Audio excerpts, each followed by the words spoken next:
বিসমিল্লাহির রহমানির রহিম। মৃত্যু ও তার পরবর্তী ঘটনাবলী।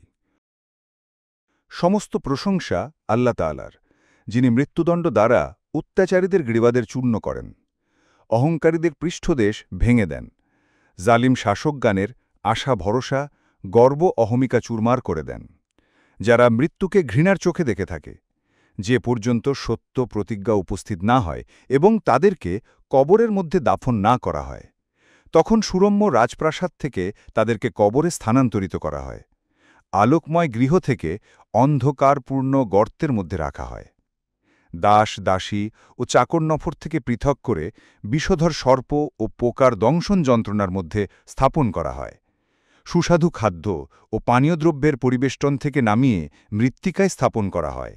সংসর্গ সাহচর্যের প্রীতিভোগ থেকে নিয়ে নির্জন স্থানে রাখা হয়। দুগ্ধ ফ্যাননিব শয্যা থেকে সরিয়ে সাধারণ ও পঙ্কিল শয্যায় শয়ন করানো হয়। এখন চিন্তা করে দেখো, তারা কি মৃত্যু থেকে রক্ষা পাওয়ার জন্য কোনো দুর্ভেদ্য দুর্গের সন্ধান পেয়েছে, কোনো নিরাপদ আশ্রয়স্থল লাভ করেছে?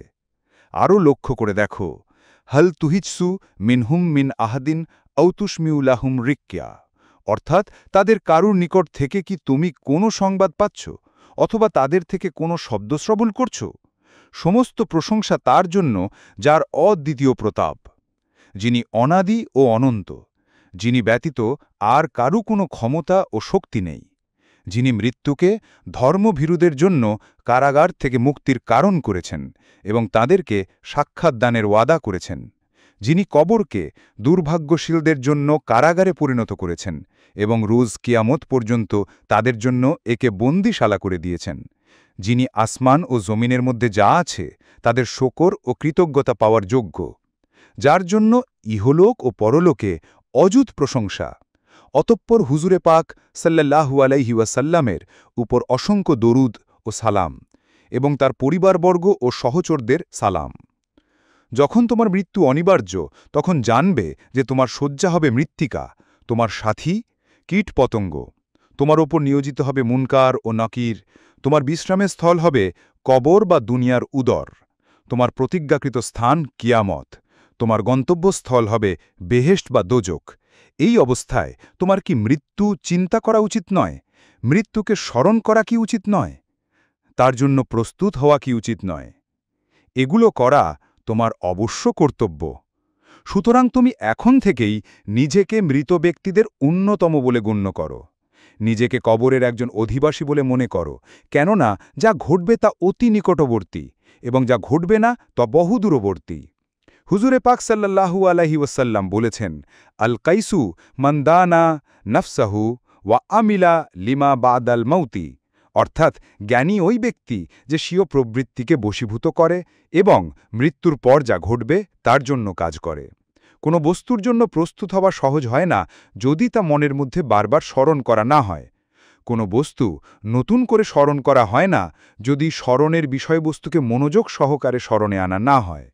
এখন আমরা মৃত্যুর বিষয়, আখেরাতের অবস্থা, কিয়ামত, বেহেশত ও দোজক ইত্যাদির বিষয়ে বর্ণনা করব। এসব বিষয়ে প্রত্যেক লোকেরই অনবরত স্মরণ করা অত্যাবশ্যক। তার বিষয়ে চিন্তা করা উচিত, যেন তাই মৃত্যুর প্রস্তুতির জন্য উৎসাহ প্রদান করে। মৃত্যুর পর যা ঘটবে তা নিকটবর্তী অথবা আয়ুষ্কাল অল্প এবং মানুষ তা থেকে উদাসীন।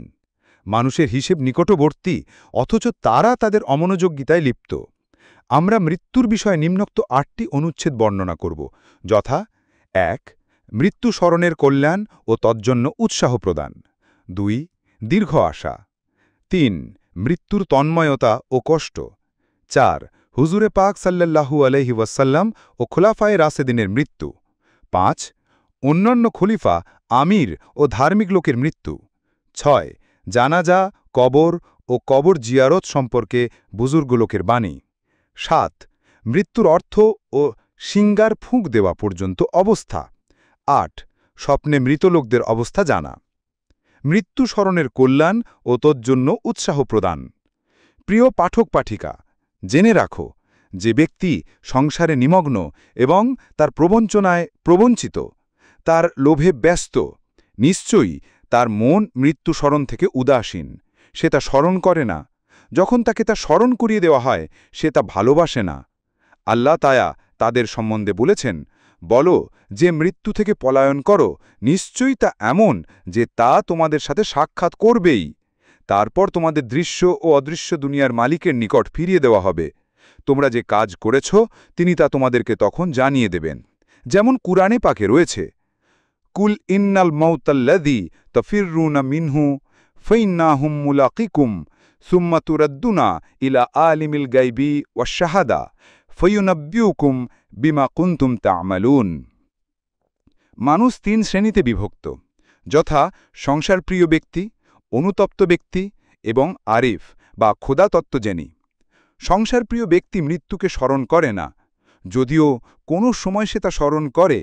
সে সংসারের দুঃখ প্রকাশ করে, তা স্মরণ করে এবং মৃত্যুর নিন্দা করতে থাকে। এই মৃত্যু চিন্তা তাকে আল্লাহ থেকে অনেক দূরে সরিয়ে নিয়ে যায়। অনুতপ্ত ব্যক্তি মৃত্যুকে অধিক স্মরণ করে, যেন তার মনে ভয়ের উদয় হয় এবং সে তওবাকে পূর্ণ করে। অনেক সময় সে মৃত্যুকে ভালোবাসে না, কেননা সে ভয় করে তওবা শেষ করার আগে এবং চরিত্র সংশোধন করার আগে মৃত্যু তার প্রাণ হরণ করে নিয়ে যেতে পারে বলে। এই ভয়ে সে মৃত্যু সম্বন্ধে মন্দ ধারণা করতে বাধ্য হয়। এটা হুজুরে রসুলে করিম সাল্লাল্লাহু আলাইহি ওয়াসাল্লামের নিম্নোক্ত হাদিসের আওতায় পড়ে না। যে ব্যক্তি আল্লাহর সাথে সাক্ষাৎ করতে চায় না, আল্লাহও তার সাথে সাক্ষাৎকে মন্দ জানে না। তবে সে তার ত্রুটির জন্য আল্লাহর সাথে সাক্ষাৎ হওয়াকে ভয় করে। সে ওই ব্যক্তির ন্যায় যে প্রিয়জনের সাথে সাক্ষাতে বিলম্ব করে, কেননা তার সাথে সাক্ষাতের প্রস্তুতির জন্য সে ব্যস্ত থাকে। সে তার সাক্ষাৎকে ঘৃণা করে না।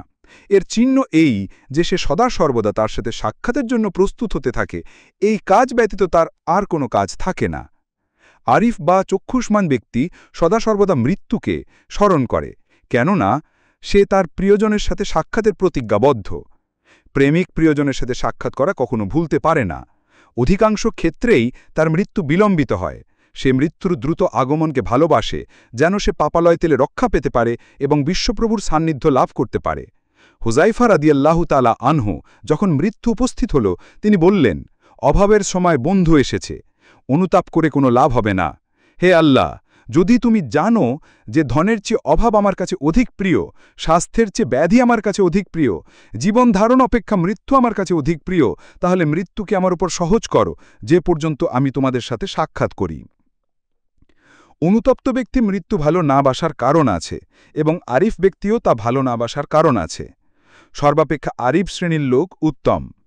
সে নিজের জন্য জীবন ও মৃত্যুকে পছন্দ করে না, বরং তা তার সব কিছুর চেয়ে অধিক প্রিয়, কেননা তা তার প্রভুর কাছে অধিক প্রিয়। অতিরিক্ত ভালোবাসার দরুন তাকে তসলিম ও সন্তোষের মাকামে পৌঁছে দেয়, এটাই চরম সীমা। প্রত্যেক অবস্থাতেই মৃত্যু চিন্তায় পুণ্য ও কল্যাণ আছে। সংসারমত্ত লোকেরও মৃত্যু স্মরণে উপকার হয়, কেননা সে তাতে সংসার থেকে পৃথক হয়ে যায়, সংসারের সুখ সম্পদের বিঘ্ন জন্মায় এবং যে বস্তুই সংসারের সুখ সম্পদ হরণ করে তাই তার নাজাতের কারণ হয়।